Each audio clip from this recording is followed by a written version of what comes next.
viewers, yes, this is Ranjana ma'am and you're watching mine as well as your channel. Yes, the thumbnail says it all. This time it is for my Icse students, when great trees fall. So I've been getting quite a few requests, ma'am, please ma'am, when great trees fall, we have it in our exams. So here I am. But you know what's coming. So if you have not subscribed to my channel up till now, please do. And don't forget to press the like button.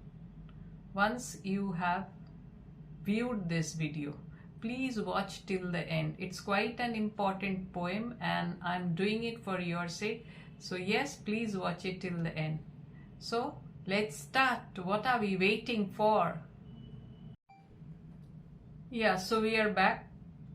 This poem, When Great Trees Fall, it is written by Maya Angelou.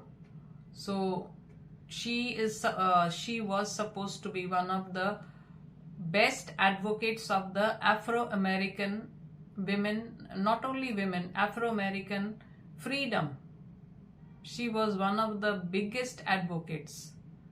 And in the previous syllabus also in ICSE, they had I Know Why the Cage Bird Sings. Here also she had shown the discrimination that is meted out to the Afro Americans in comparison to the white people. They are the caged birds and the white people are like the free birds.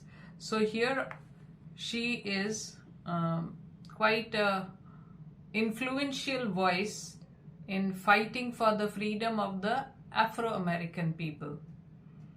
So in this poem, When Great Trees Fall, this poem, it is a sort of universal poem. It is not confined to any particular place. So it has an universal appeal.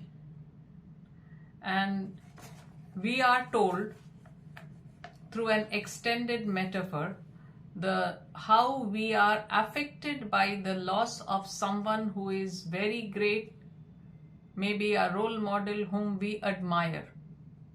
So through the extended metaphor of a great tree falling in the forest. A great tree, it falls in the forest. So how are the surroundings affected?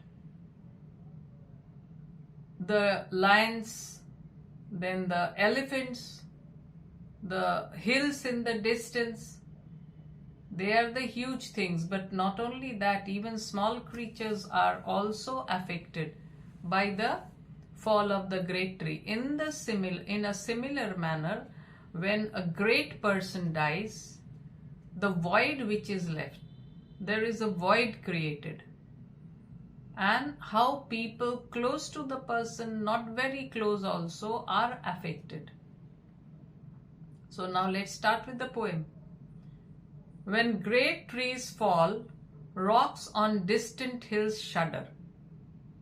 So the poet compares the fall of a great tree to the death of a great man. So in the same way as the great man's death affects the country, affects the world, affects the people of their locality, of the town, of the city, in the same manner, when a great tree falls, what happens? The earth as if trembles, and rocks which are far away from the tree, they also start trembling. When the tree crashes down in the forest. So, lions hunker down in tall grasses. So lions also, they hide themselves in the tall grasses. Why? The lions are also frightened. Lion is supposed to be the king of the forest, but even the lion is frightened and it hides itself behind the tall grasses. And even elephants lumber after safety.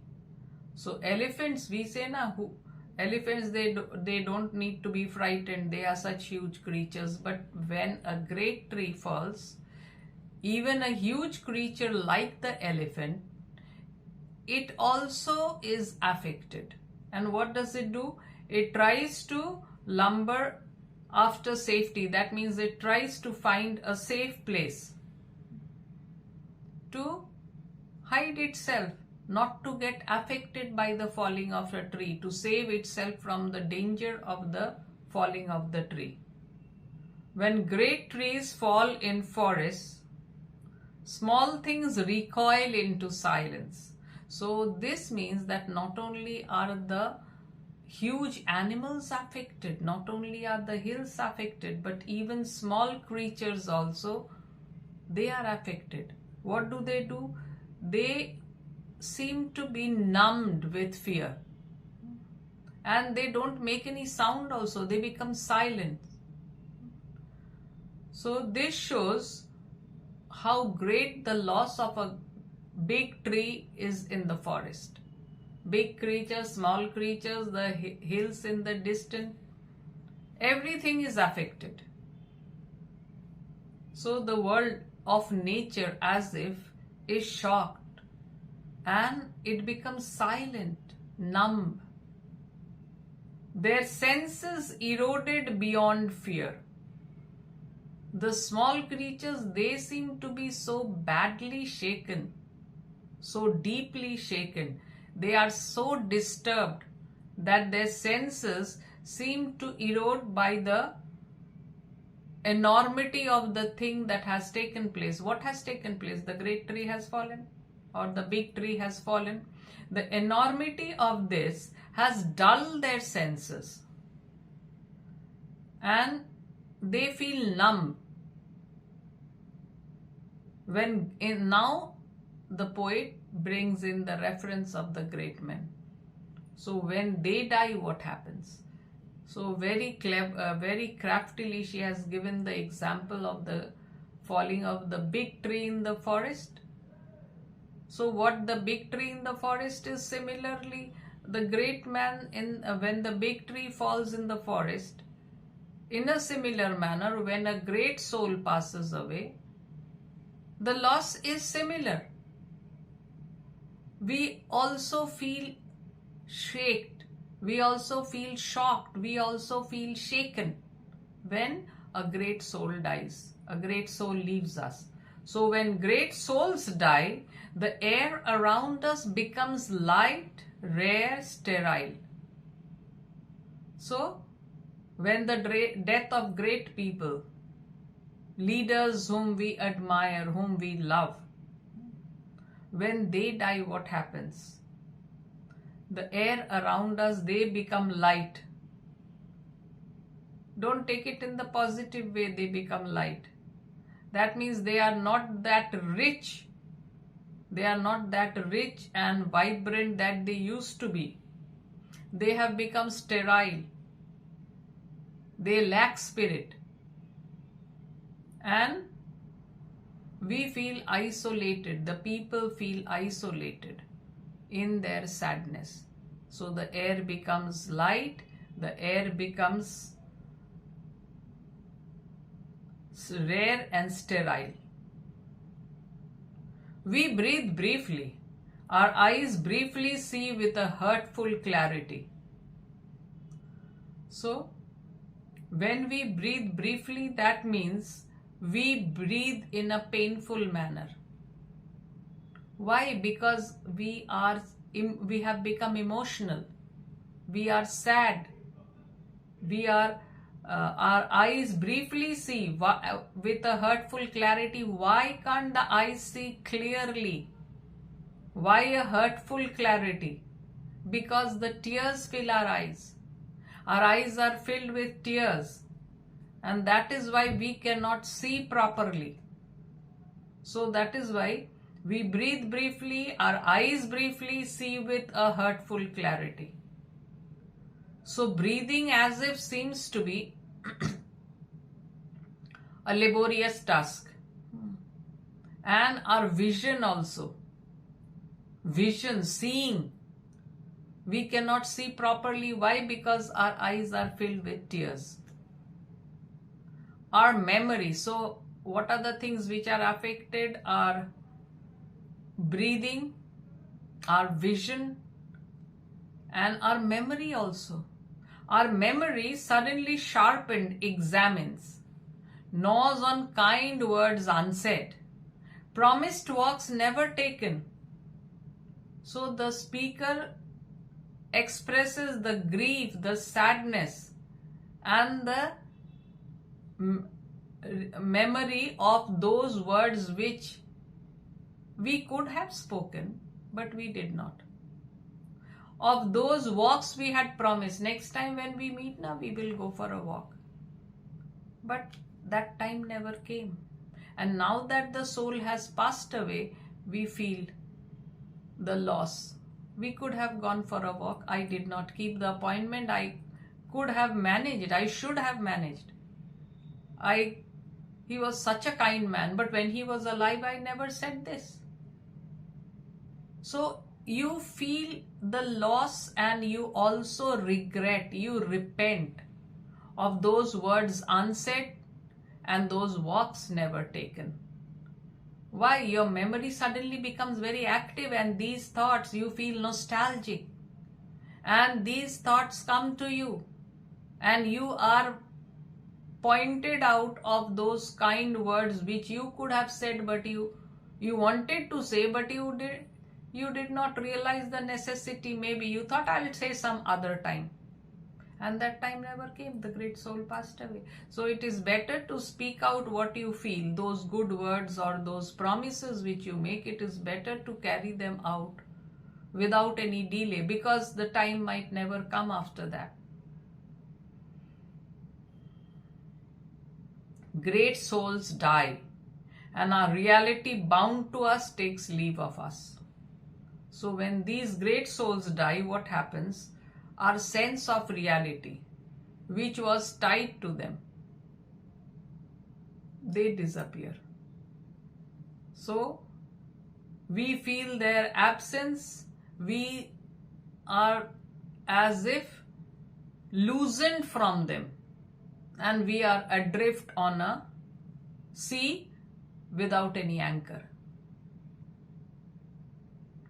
Our souls, dependent upon their nurture, now shrink, wizened. So how our very souls, they get drained out. They feel drained out without the nourishment which those souls, the great souls, used to give to us. The nourishment which we receive from these great souls. So since these souls have left us, and we don't get the nourishment which we used to get, and that is why we seem drained out. We seem as if diminished, our souls, rather, by we I mean our souls.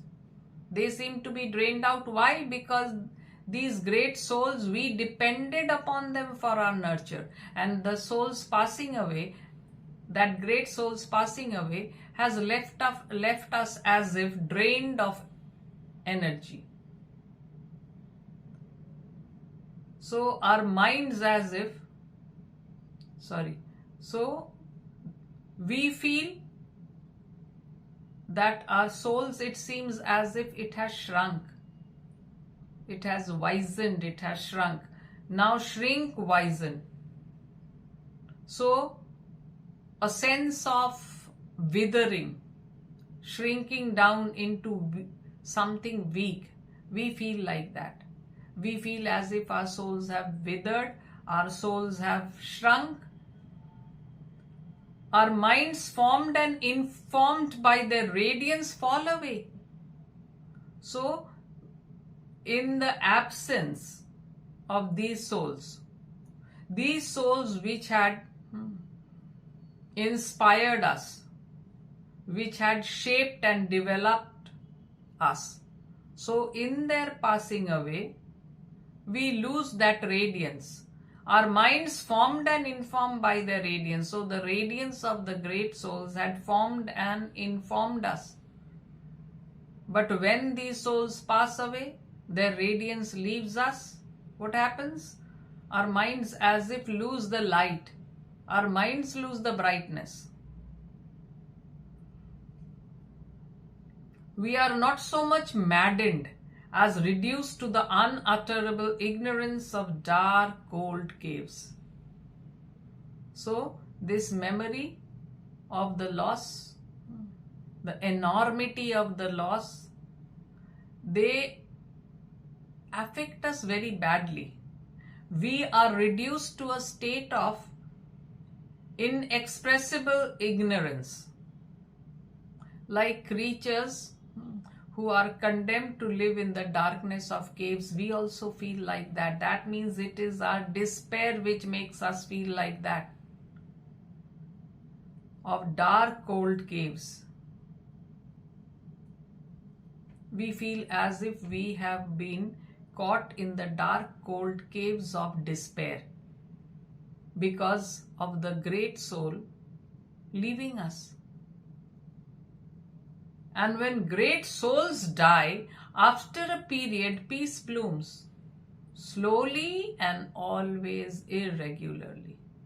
So, by peace blooms, the speaker indicates that there is no wound which cannot be healed. Time is the best healer. So, with the passing of time, we slowly try to come back to terms with reality. The souls slowly get healed up and peace returns. But this peace is not the same. So peace comes also, but not naturally, in a very slow manner, not in a regular manner, and always irregularly. So the process of the returning of the peace comes, but it doesn't come fast. It doesn't come regularly. It comes in a very slow and irregular pace. So healing is done, because I said time is the best healer. But it takes time to heal the wound that has been created, the injury that has been made on account of the passing away of the great soul. Our senses restored, never to be the same, whisper to us. So our senses, they are also restored, but they have changed. The senses have come back, but they are not the same. They have become more alert, they have become more sensitive, and our senses, as if they whisper to us something. And this is the best part of the poem. What do our senses whisper to us? So the senses have become more sensitive on account of the loss of the great soul. But what do they whisper to us? They existed. They existed. We can be and be better. So what do our senses whisper to us? These lines, the key lines of the poem. For they existed. So this is as if the mantra that our senses are trying to impart to us. They existed. So through this, as if our senses, they are trying to overcome the finality of loss. They existed. This reminds us that we should also lead a better life, give purpose and meaning to our lives, and lead a better life. Why? Because they existed. We knew them. And since we knew that they existed, we should follow their footsteps and try to make ourselves better human beings. So what a nice poem this is. And I hope you all have understood it, because I tried to be very lucid. So this poem, how many stanzas? There are 5 stanzas. The rhyming's nothing like that. They are uneven. And the metaphor of the tree, right from the beginning till the end, it as if seems to be the unifying power. So the rhyme and rhythm scheme is not regular. It's a varying rhythm and rhyme scheme. So as I said earlier also, this is an emotional poem. Emotional poem, why? Because it is dealing with the loss of a great person. And not only that, the loss of a great person. So in order to express the great loss, the metaphor of the great tree falling in the jungle and its effect has been used, has been brought in. So first, it's a natural scene in a jungle or a forest. A forest and a big tree falls. So what are the repercussions when the big tree falls? So those, and not only that, the falling of the great tree or the big tree is similar to the loss of someone very close to us, a very significant person in our lives. In our lives, I don't mean personally our lives or in our family, I mean it in the wider sense, in the broader sense. Maybe a great leader. So, with the passing of time, normalcy is restored. But as I said, that this normalcy is not like the previous one. And I said that time is the best healer, so there cannot be any wound which cannot be healed. So the loss of the great man also, or the great soul, we slowly overcome the loss. Normalcy is restored. But this normalcy is not the same one. So life in both the worlds, the natural world and the world of the people or the human beings, both of them come back to normalcy in a slow pace. And finally, the best mantra given by the poet is that the death of great souls, even after their death, they keep on inspiring us, telling us that yes, we can be also great, we can make ourselves better. So it's like leaving the footprints on the sands of time. We can also be like that, following the footprints of these great souls. We can also be like them, or rather we can make ourselves better human beings. So they existed. Try to mug up these few lines. If you need, you can quote them. They existed, they existed. We can be. That means we can be like them. Be and be better. We can make ourselves better human beings, for they existed.